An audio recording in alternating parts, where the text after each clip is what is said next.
There were steps to actually craft a statement in the president's name to tell us, 100 words or so of what happened and no mention of a swap. Your take on the differing characterizations of what happened?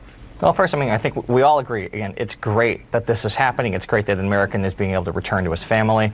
But I think this underscores, again, the confusion that we see in the lack of process that exists between this president, the State Department, Department of Defense. When you have a shadow government being run, this is the kind of stuff we see on something that should really be a layup and a victory lap for this president. They still can't get their story straight because we never know really what's actually going on within this government and who's really making decisions. This could be an illustration of why the process works when you abide by traditional diplomatic norms. But instead, we're left, again, asking more questions than having answers, and it's an unnecessary kind of self-inflicted wound here by the president on what should be a complete layup and a victory for him. The Saudis owe a debt, and when I heard that, I immediately thought of the 9/11 victims' families who have been trying for some time to sue the Saudi government.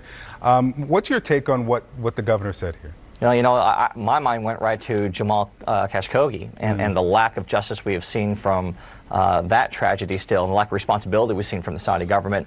And it's a pattern that we're seeing here, I think, that's really frustrating to the American people, that these terrible things are happening, and we have yet to see any measure of accountability from Saudi Arabia. And I think that's what Governor DeSantis is talking about. I think I'd like to see more consistency from people like DeSantis when injustices like what happened with Jamal happens. They're silent on that for some reason, to the point where even this president, President Trump, has completely ignored all the facts regarding Saudi Arabia's and MBS's role in the murdering of Khashoggi.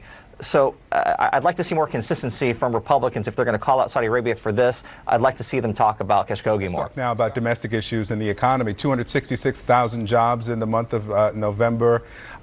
Wages up, historically low unemployment.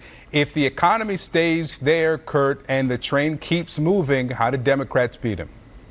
Well, I think really you let Trump beat himself. The economy's doing so well, and yet we're spending half of our time talking about the president making some bizarre comment about flushing toilets 10 to 15 times. Yeah, but let me put this up. While you're talking, I want you to finish your answer. As bizarre as that toilet flushing, shower head, hand washing soundbite is, this is what voters care about, Republicans especially, and other voters as well. The economy, 50% here care about the economy. They may tolerate some bizarre rants about flushing the toilet 15 times if they've got jobs and their wages are going up. Well, I think my broader point is this. The economy was doing well in the run up to the 2018 midterms, and yet Republicans got waxed and Democrats took back 40 seats in the House.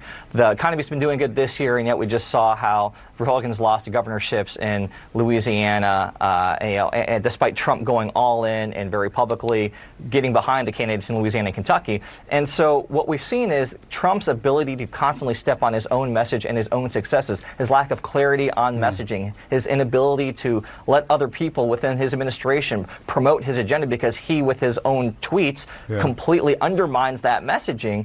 That's been the Achilles heel of this. Imagine what this presidency would look like if he didn't do the things that he does and tweet the things that he does and create these unnecessary distractions from his successes. I think that's really one of the big reasons why the Trump presidency has been constantly in trouble. Let me get